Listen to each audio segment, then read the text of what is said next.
Welcome to this journey through one of the most disturbing cases recorded in the history of rural Missouri. Before we begin, I invite you to leave in the comments where you're watching from and the exact time you're listening to this narration.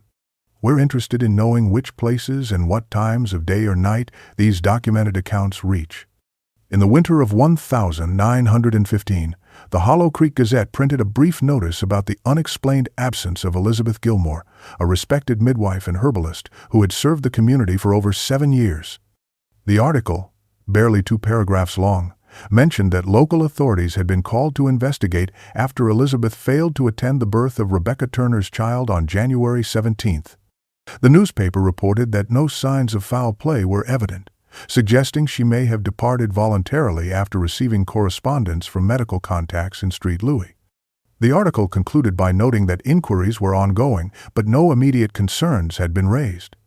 What the newspaper failed to mention was that this brief report would be the beginning of one of the most disturbing cases in Missouri history, one that would remain largely undocumented for decades.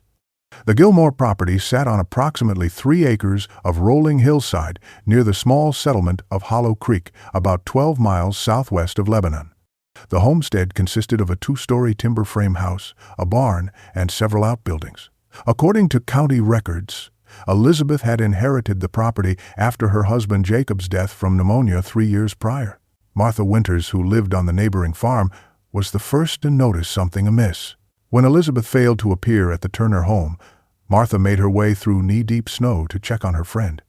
What she discovered sent a chill through her that had nothing to do with the bitter January cold, a meal half-prepared on the kitchen table, vegetables partially chopped, Elizabeth's heavy coat and boots still by the door despite the freezing temperatures, and her medical bag packed and waiting as if she had been interrupted moments before departure. Sheriff Thaddeus Morgan initially dismissed concerns. "People leave," he told Martha, "even reliable ones." But as he surveyed the abandoned house, noting the fire still smoldering in the hearth, he couldn't shake the sense that something was deeply, fundamentally wrong. Sheriff Morgan returned to the Gilmore property the following morning, a thin winter sun casting long shadows across the untouched snow. The house stood silent against the stark white landscape, chimney cold, windows dark like vacant eyes. Morgan approached methodically, noting the absence of tracks aside from those made during yesterday's initial investigation. Inside, the half-prepared meal had frozen solid, time suspended in ice. Morgan began a systematic search, moving from room to room with deliberate care. In Elizabeth's bedroom, her clothing remained neatly arranged in the oak wardrobe. A hairbrush with strands of auburn hair, still entangled in the bristles, sat upon the dressing table. The bed was made with hospital corners, a habit Elizabeth had reportedly developed during her informal medical training. In her study, Morgan discovered leather-bound journals documenting her midwifery practice, meticulous records of births attended, treatments prescribed, and patient progress. The most recent entry, dated January 16th, showed preparation for Rebecca Turner's impending delivery and nothing to suggest distress or plans for departure. "Prepared standard birthing kit," she had written. "Weather worsening. Will depart early if snow continues." Samuel Hayes, the town's postmaster for 27 years, arrived midday with information about Elizabeth's correspondence. "Started receiving letters from St. Louis about 8 months ago," Hayes reported, warming his hands by the stove Morgan had lit in the kitchen.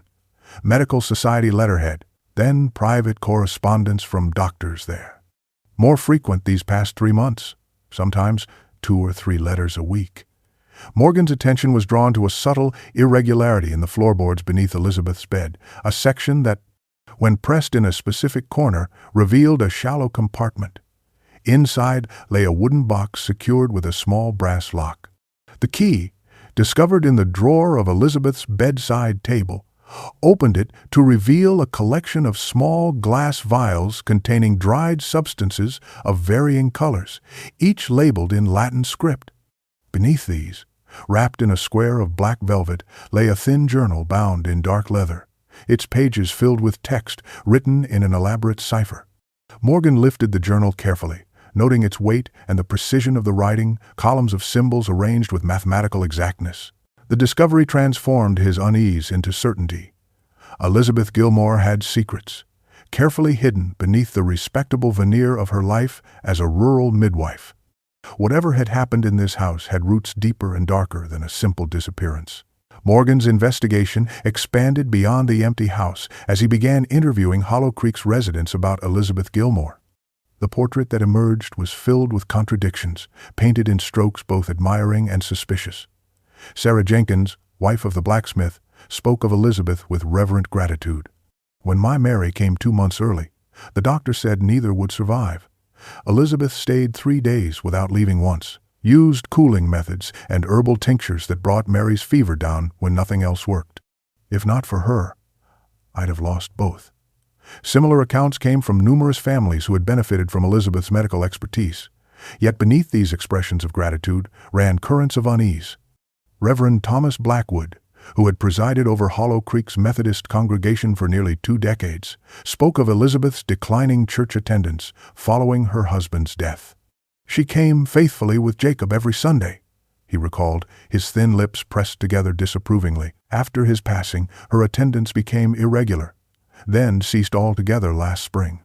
When I called upon her to express concern, she spoke of finding spiritual comfort in her medical studies rather than in congregation. Dr.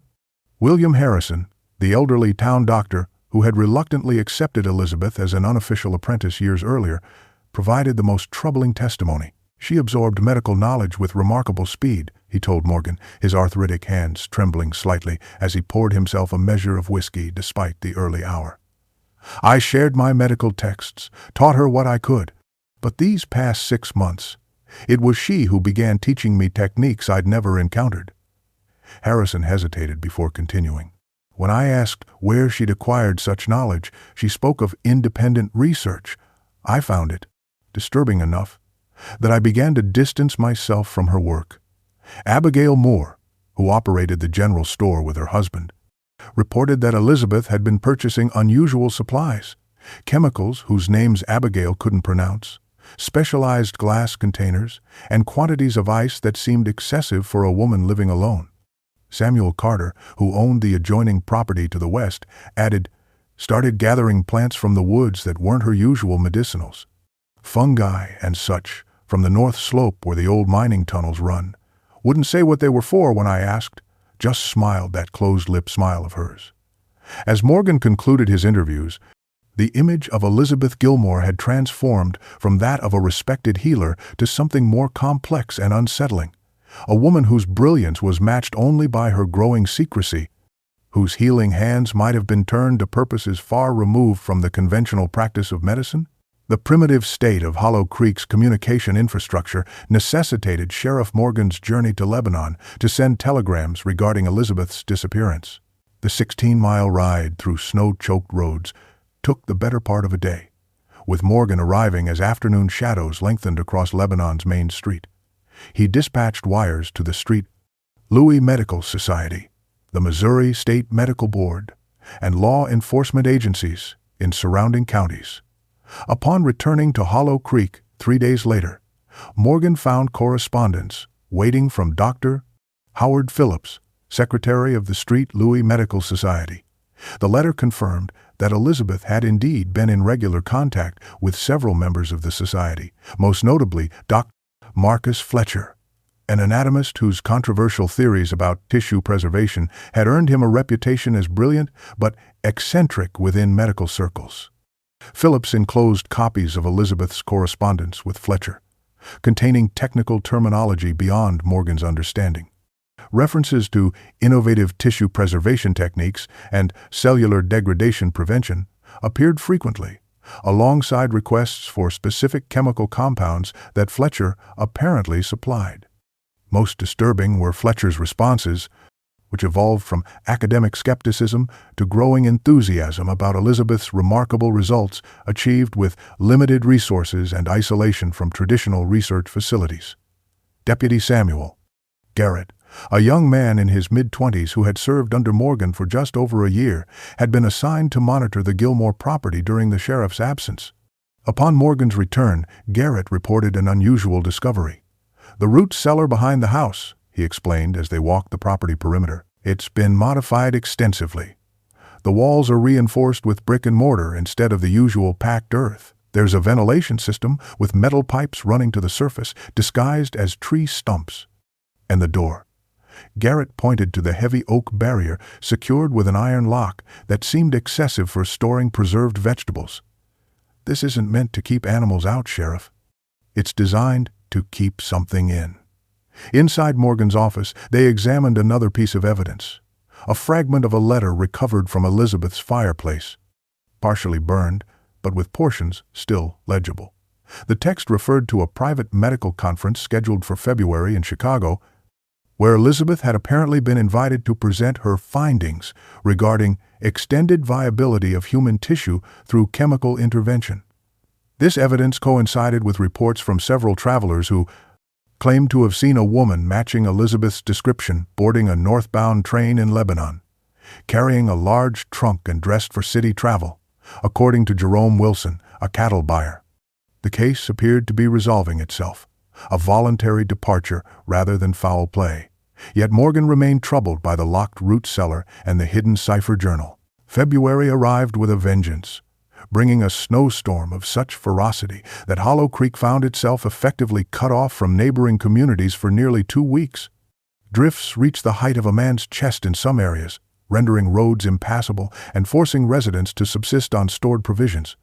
Sheriff Morgan used this period of enforced isolation to focus on the Gilmore case, which, despite apparent evidence of Elizabeth's voluntary departure, continued to trouble him. The cipher journal discovered beneath Elizabeth's floorboards had been partially decoded by Edith Holloway, a retired schoolteacher with a talent for puzzles and patterns. "It's a simple substitution cipher," she had explained. "Once you recognize that she's using botanical terms as the key."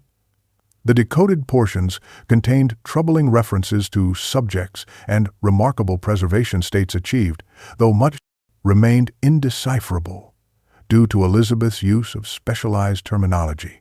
Deputy Garrett, continuing his monitoring of the Gilmore property despite the harsh conditions, reported hearing strange sounds during his night patrols.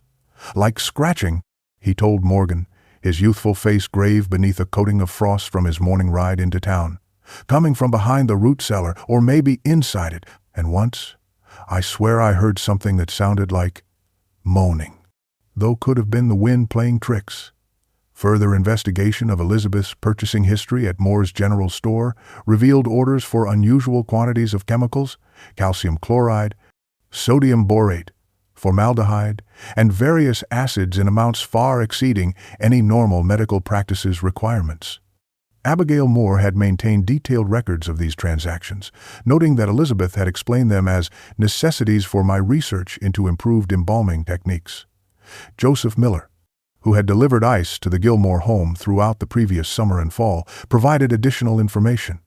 "Miss Elizabeth had me bringing twice the usual amount," he recalled, standing before Morgan's desk with his cap clutched in raw, chapped hands. "Said she needed it for preserving specimens, which made sense enough for a healer woman. But then she started asking about the old mining tunnels in the hills behind her property. Wanted to know which entrances were still accessible, which ones stayed coolest in summer heat. As the storm finally broke and communication with neighboring towns resumed, Morgan received responses to his telegrams about Elizabeth's supposed train journey. The station master in Springfield had no record of a woman matching Elizabeth's description transferring to Chicago-bound trains during the relevant period. Similarly, inquiries to hotels in Chicago returned no evidence of Elizabeth's arrival. The northbound journey, so confidently reported by witnesses, appeared to be a carefully constructed falsehood. On February 16th, with the snowdrifts partially receded and the temperature moderated enough to permit extended outdoor work, Sheriff Morgan and Deputy Garrett approached the root cellar behind the Gilmore house. The structure, built into the side of a gentle slope approximately 30 yards from the main house, appeared conventional at first glance. A timber-framed entrance with earthen walls supporting a sod roof. Only upon closer inspection did its unusual features become apparent. The oversized iron hinges on the oak door, thick enough to support a bank vault. The disguised ventilation pipes Morgan now recognized emerging from the ground like rotted stumps, the drainage system designed to channel moisture away from the interior. The lock, a substantial mechanism that would have been more appropriate for a commercial storehouse than a rural root cellar yielded to the key found among Elizabeth's possessions. Inside, the initial chamber matched expectations. Shelves lined with preserved vegetables, dried herbs hanging from ceiling beams, and bins containing potatoes and root vegetables. The reinforced walls, however, constructed of brick rather than packed earth, suggested something beyond ordinary food storage concerns. Morgan's lantern illuminated the space as he conducted a methodical examination, noting that while the dimensions matched the exterior structure's apparent size, the quality of sound when he tapped the rear wall indicated hollowness beyond. "There's more to it," he murmured, running his fingers along the mortar lines until detecting a slight movement in one brick. Applying pressure caused a section of the wall approximately 3 feet wide to pivot inward, revealing a narrow passage. The tunnel beyond, supported by timber bracing reminiscent of mining construction, extended approximately 15 feet before opening into a larger chamber. Here, the natural limestone cave had been modified with wooden flooring and additional support beams. What transformed the space from curious to disturbing was its contents. A large oak table positioned in the center, its surface scarred and stained. Glass containers of various sizes arranged on shelves carved directly into the rock walls. An icebox modified with copper piping to regulate temperature. And most alarmingly, surgical instruments laid out with precise order on a smaller side table. The glass containers held various substances. Some appeared to be preserved plant materials, while others contained what looked disturbingly like tissue samples suspended in clear liquid. Each jar bore a label in Elizabeth's precise handwriting. Dates, numerical designations, and brief annotations about condition and duration. A modified writing desk positioned against one wall held a leather-bound notebook open to a page containing detailed measurements, chemical formulations, and observations. The entry visible was dated January 15th, just 2 days before Elizabeth's disappearance, and contained a troubling notation. Subject 7 demonstrates remarkable cellular integrity after 47 days. Complete preservation achieved with modified solution B3. The morning train from Springfield delivered Dr. James Thornton, the county medical examiner, to Lebanon on February 18th. Sheriff Morgan met him at the station with a wagon, the doctor's black medical bag and equipment secured in the back. "I've seen peculiar cases in 23 years of practice," Thornton remarked during the journey to Hollow Creek. "But your telegram suggested something beyond the ordinary." Middle-aged with prematurely gray hair and wire-rimmed spectacles, Thornton had earned a reputation for thoroughness and discretion. The laboratory in the mining chamber left Thornton momentarily speechless. After recovering his composure, he conducted a methodical examination of the specimens, equipment, and documentation, working in silence, broken only by occasional requests for better light. After 3 hours, he straightened from his microscope and removed his spectacles. "These are human tissue samples," he stated flatly. "Various organs, muscle, epithelial tissue, all preserved through an advanced chemical process unlike standard techniques. The level of cellular integrity maintained is unprecedented. Specimens that, according to these dates, should show significant decomposition appear almost viable, as if recently harvested." Thornton gestured to Elizabeth's notebooks. "Her documentation is meticulous. She's developed a preservation method combining chemical fixation with a temperature-controlled environment that effectively halts cellular degradation. From a scientific perspective, it's remarkable work, the kind that could revolutionize medical research and anatomical study." Morgan shared his findings regarding Elizabeth's correspondence with Dr. Fletcher and her apparent connection to medical researchers. "There's no record of her receiving human remains through legitimate channels," he concluded. Documents discovered in Elizabeth's desk included carbon copies of correspondence with the Patent Office, including an application filed 3 months earlier for a novel method for biological material preservation. "She was seeking to patent her technique," Thornton observed. "This suggests she viewed her work not merely as scientific research but as a potentially valuable commercial process." As they secured the laboratory, Thornton made a final observation. She possessed medical knowledge and research skills far beyond what one would expect from a rural midwife with informal training. The discovery of Elizabeth's laboratory necessitated a comprehensive examination of her medical practice. Sheriff Morgan spent days compiling records from her professional journals, cross-referencing them against town records. Elizabeth had attended approximately 73 patients in the previous year. Of these, 11 had died under her care. Not unusual, given the limitations of rural medicine. Morgan interviewed the families of each deceased patient, finding nothing immediately suspicious. Elizabeth had been described as competent and compassionate. Several families mentioned that Elizabeth had offered to prepare their deceased loved ones for burial at no additional cost, a service they had interpreted as kindness from a woman known for her generosity. "She insisted on handling my mother's body herself," recalled Jonathan Perkins, whose elderly mother had succumbed to pneumonia. "Said it was her final service as a healer to ensure dignity in death. We were grateful. Couldn't afford the undertaker from Lebanon." Similar accounts came from other families, particularly those of limited means. Verification that all recorded deaths had been followed by proper burials came from church records and the cemetery registry maintained by Reverend Blackwood. Each deceased patient had received a funeral service and burial, with witnesses present and documentation completed. Deputy Garrett discovered the first discrepancy while examining graves in the Hollow Creek Cemetery. 3 graves belonging to Elizabeth's patients showed subtle signs of disturbance, slightly sunken earth, despite being relatively recent, and vegetation patterns inconsistent with undisturbed graves. This observation led Morgan to interview Thomas Winters, Hollow Creek's gravedigger for over 15 years. Initially reticent, Winters became forthcoming when presented with evidence of the disturbed graves. "Miss Elizabeth approached me last spring," he admitted, twisting his cap nervously. "Said she was conducting medical research that could benefit the living but required specimens that couldn't be obtained through normal channels. Offered me $20 per arrangement. The arrangement involved allowing Elizabeth access to certain bodies before burial. She claimed she only took small samples," he continued, unable to meet Morgan's gaze. "Said the families would never know, that the deceased would still be laid to rest proper. Told me to think of the medical advancements that could save others." With the investigation into Elizabeth's legitimate medical practice yielding only partial explanations for her specimens, Sheriff Morgan expanded his focus to examine transient populations passing through Hollow Creek. The town, situated along a secondary rail line between Springfield and St. Louis, had always seen a steady flow of itinerant workers, particularly during harvest seasons.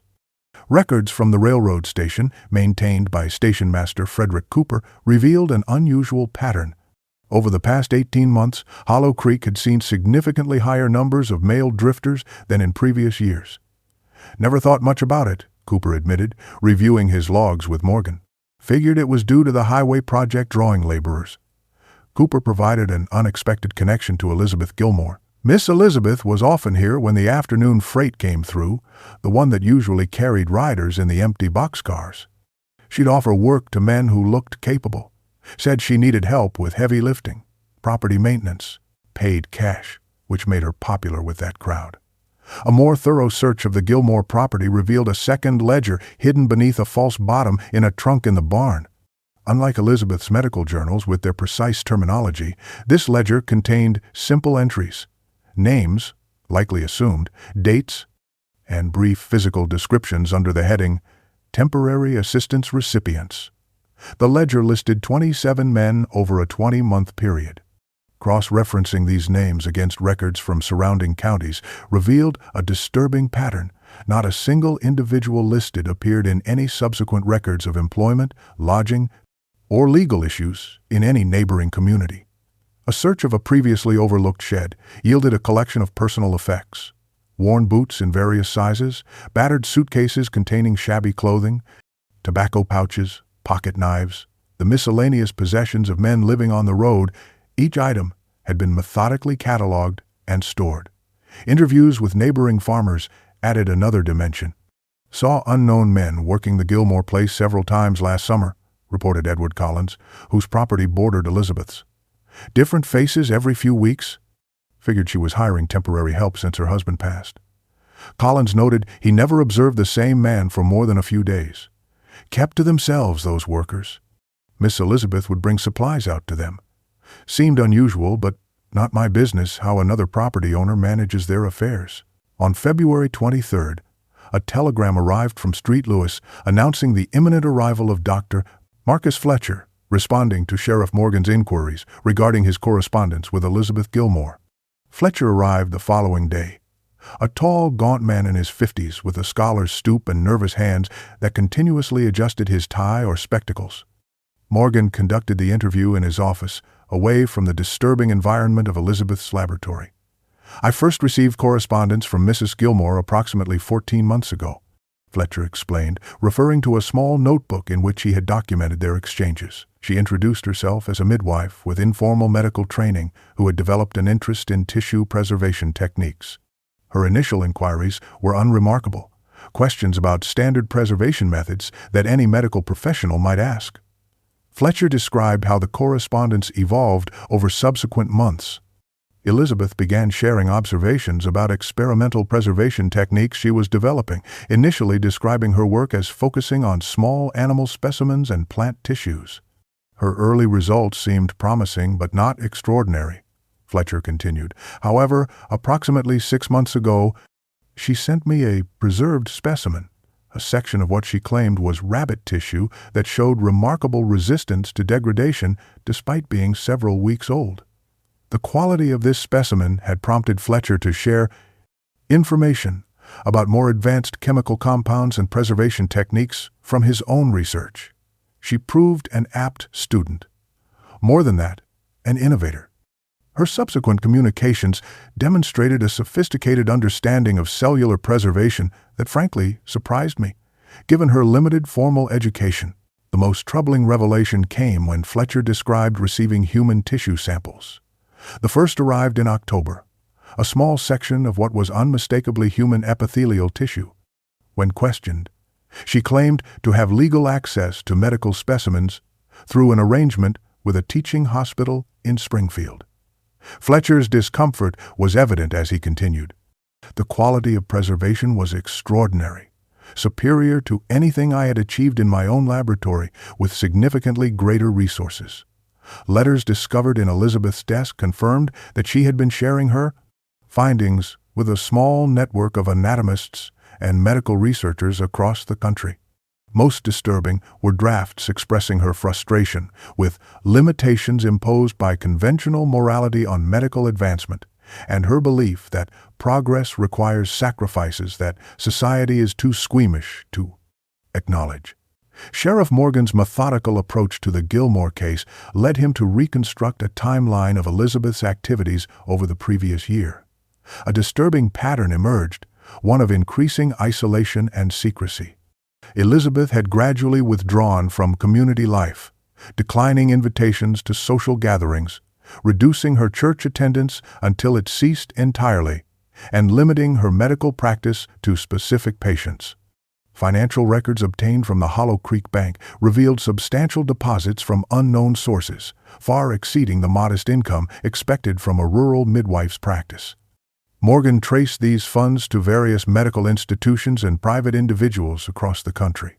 Shipping receipts found in Elizabeth's study documented the regular transport of carefully packed parcels to addresses in Chicago, Philadelphia, Boston, and New York. Destinations matching the locations of medical research facilities and private collectors of anatomical curiosities. Henry Williams, the bank's manager for 28 years, reported unusual conversations with Elizabeth.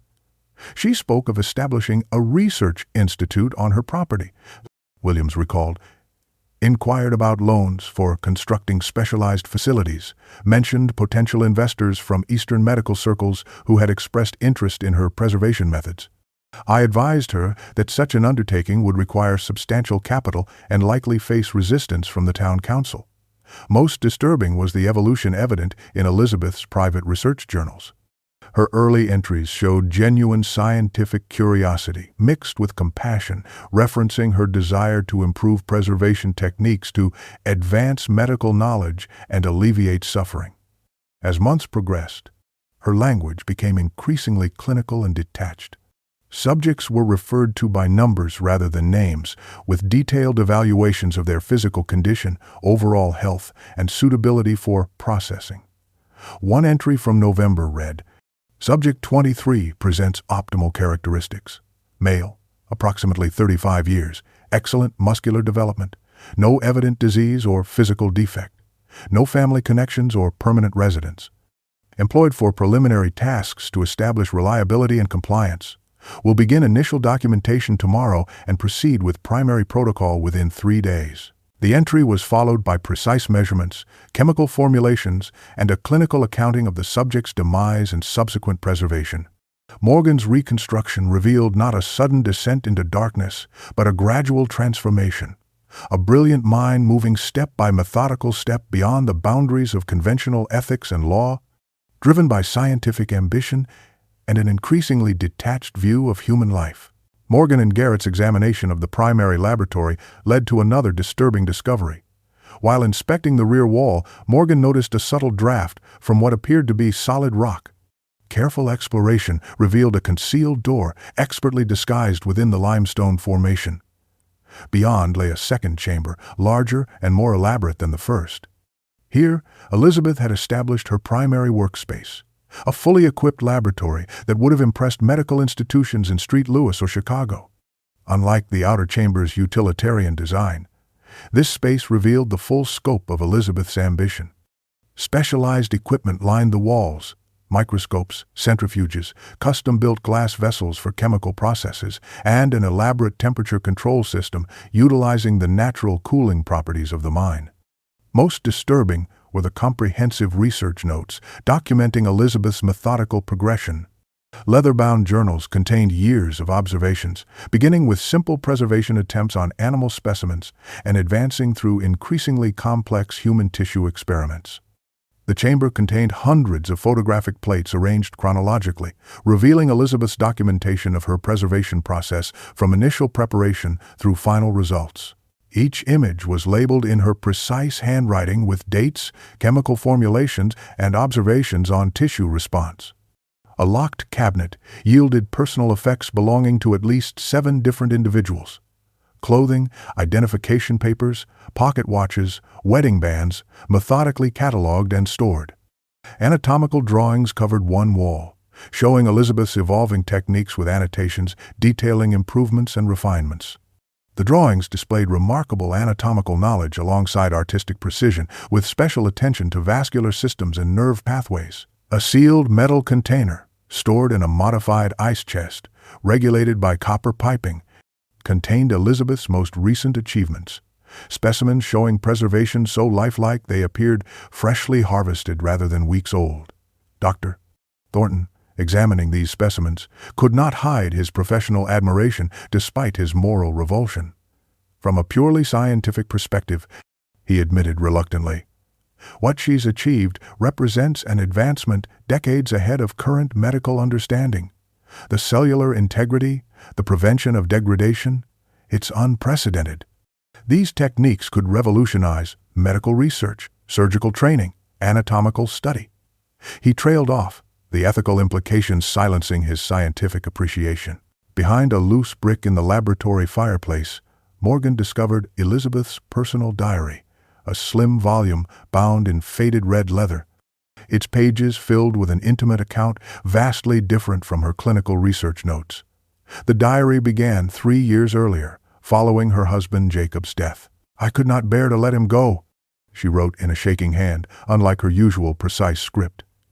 As I washed his body for burial, I found myself wondering, why must decay claim him so quickly? Why can we not preserve more than memory? The diary documented her grief transforming into obsession. Initially, she sought only to understand the processes of death, reading medical texts on embalming and preservation. If I could have kept just his face, his hands, some physical remnant beyond the cold stone that now bears his name. Her experiments began with small animals, found dead on her property, preserving them through increasingly sophisticated methods. Within months, she had progressed to larger specimens, documenting successes and failures with growing scientific detachment. The pivotal moment came when an elderly patient died during Elizabeth's care. Mrs. Holloway passed at midnight. Her family will not arrange burial until relatives arrive from St. Louis in 3 days. An opportunity presents itself. Elizabeth described taking tissue samples, testing preservation techniques, and discovering that human tissue responded differently than animal specimens. The breakthrough I needed. Human cellular structure requires specific chemical ratios I could never have determined through animal testing alone. The diary chronicled her arrangement with Thomas Winters, the grave digger, which provided access to additional specimens. As her research advanced, Elizabeth's writing revealed a disturbing shift. The limitations of working with the already deceased have become insurmountable. Preservation must begin at the moment of death, perhaps even before, to achieve optimal results. Her first research subject was a drifter who collapsed from pneumonia after 3 days' work on her property. He would have died regardless. I merely ensured his passing served a purpose. Subsequent entries detailed her systematic approach to selecting subjects from among transient workers, those without local connections, whose disappearances would raise no alarms. Her descriptions of their deaths displayed clinical detachment. Subject exhibited minimal distress when administered solution, a 7. Cessation of vital functions occurred within 4.3 minutes. Preservation process initiated immediately, with significant improvements in cellular stability compared to previous specimens. By March 1st, Sheriff Morgan had organized a multi-county search for Elizabeth Gilmore. Telegrams with her description and details of her suspected activities were dispatched to law enforcement agencies across Missouri, Illinois, and Kansas. The investigation expanded as evidence mounted that Elizabeth had planned her departure meticulously. Records from the Hollow Creek Bank revealed she had withdrawn nearly $3,000, a substantial sum, just 3 days before her disappearance. The teller recalled Elizabeth explaining the withdrawal as necessary for expanding my medical practice. Additional evidence emerged from Street Louis, where a clerk at Sanderson's Medical Supply remembered selling laboratory equipment to a woman matching Elizabeth's description in late January. Purchased an unusual assortment, he reported in correspondence to Morgan. Specialized glassware, preservation chemicals, surgical instruments, not the typical order for a rural practitioner. Paid cash and arranged for shipment to a Chicago address.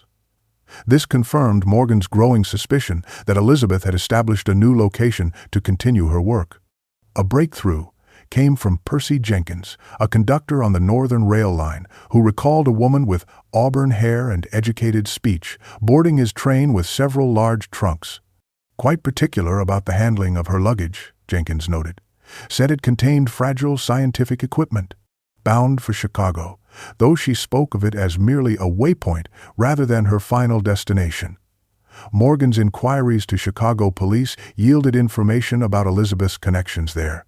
She had established correspondence with researchers at 2 medical institutions, men whose interests in anatomical preservation aligned with her own.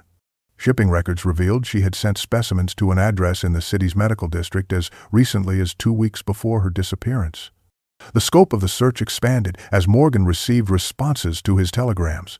No sightings had been reported in neighboring counties, suggesting Elizabeth had indeed traveled directly to Chicago rather than hiding nearby. This indicated confidence and planning rather than panicked flight. She didn't flee on impulse when she realized we might discover her activities. Morgan told Deputy Garrett as they reviewed the growing case file. She orchestrated her departure, secured her research, and established a new location to continue her work. This wasn't escape. It was relocation. Most troubling was the realization that Elizabeth's disappearance coincided precisely with her most successful preservation results, suggesting she had achieved her scientific breakthrough and was now implementing it in a more conducive environment, away from the limitations of rural Missouri. Chapter 15. The Second Site.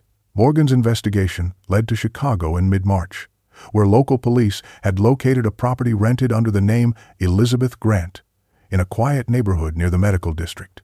Detective Howard Phillips of the Chicago Police Department met Morgan at the train station.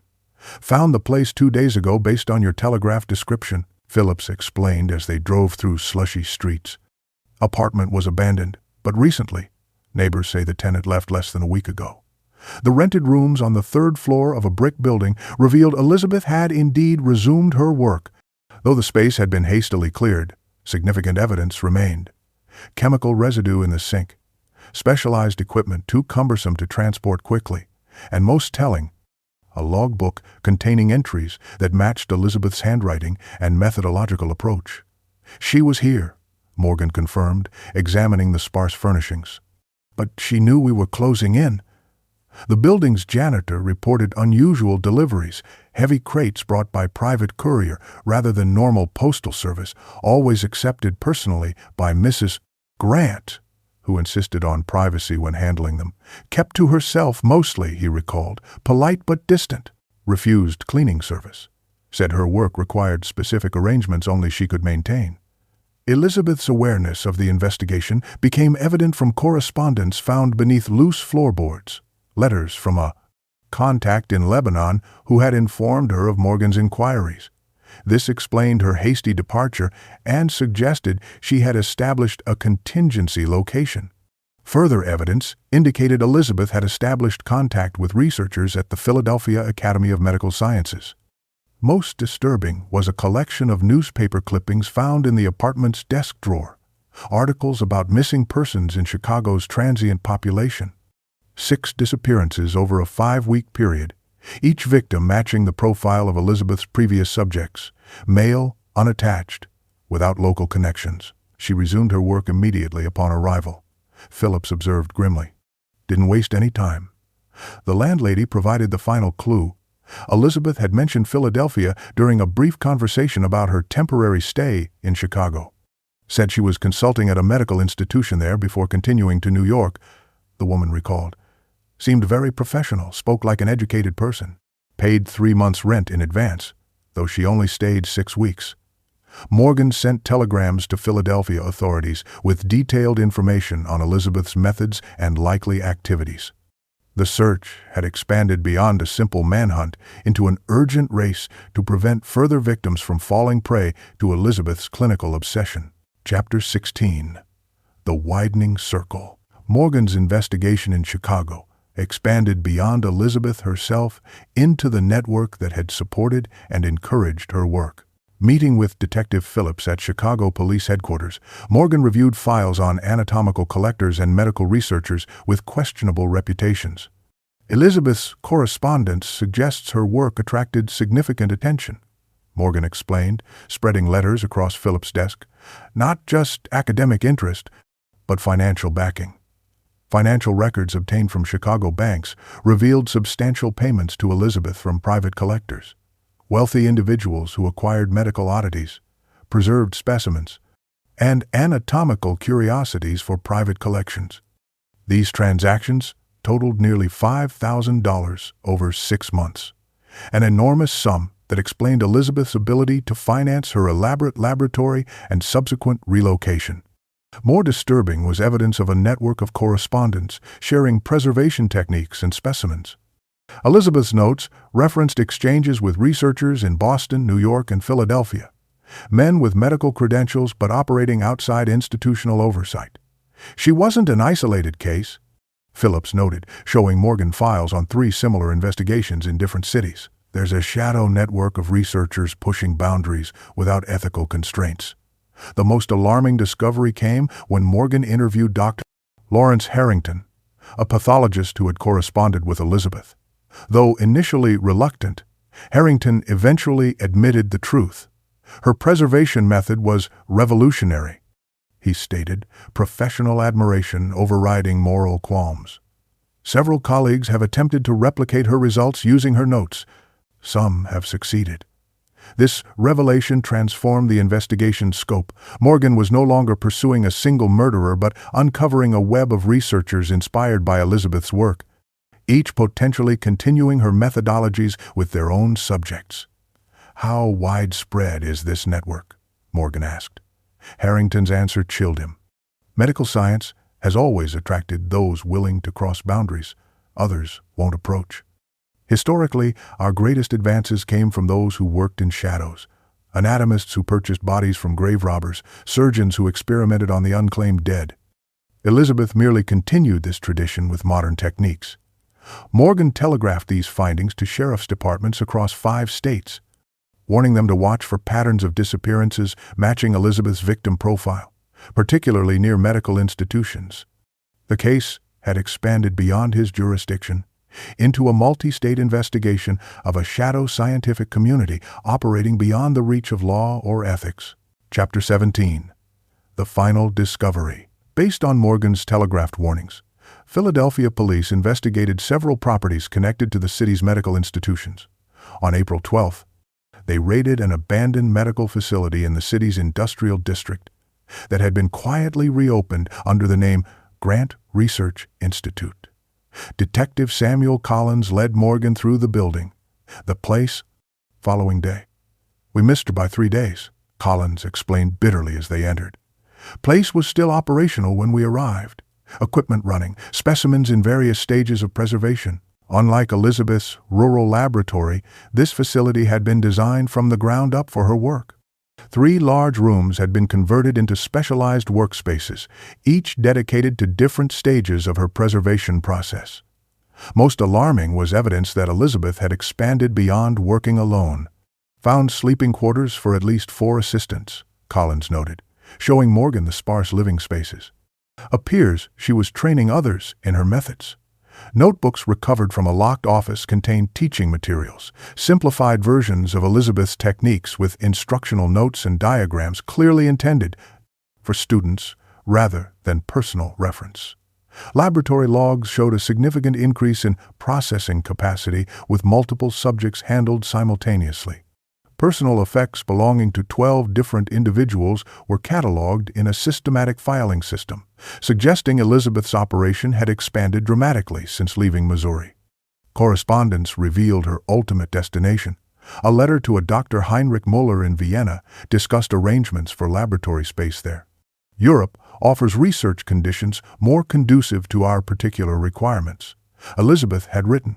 "Certain limitations that hamper American progress are less restrictive in Austrian medical circles." Shipping documentation confirmed Elizabeth had arranged transport for her essential equipment to New York, with onward passage to Hamburg. She departed by train for New York on April 9th, Collins reported, traveling under the name Elizabeth Barton, according to the station clerk who sold her the ticket.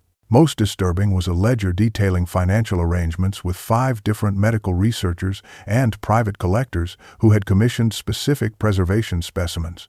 Elizabeth had transformed her obsession into a profitable enterprise, with each commission bringing payment substantial enough to finance her expanding operation.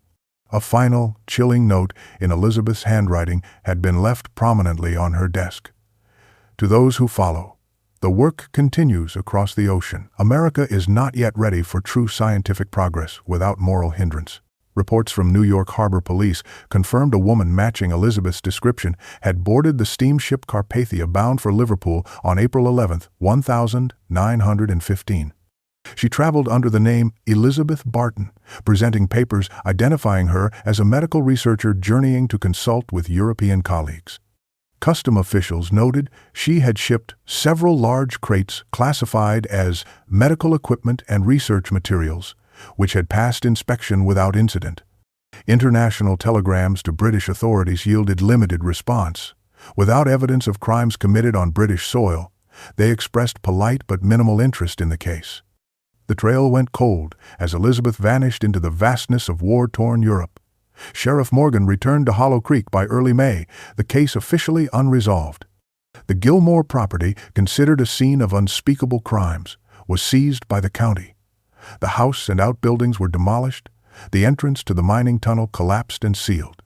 Most residents of Hollow Creek preferred not to discuss the matter at all, as if collective silence might erase the horror that had lived among them. When pressed, they would say only that Mrs. Gilmore moved away, a simplification that allowed daily life to continue.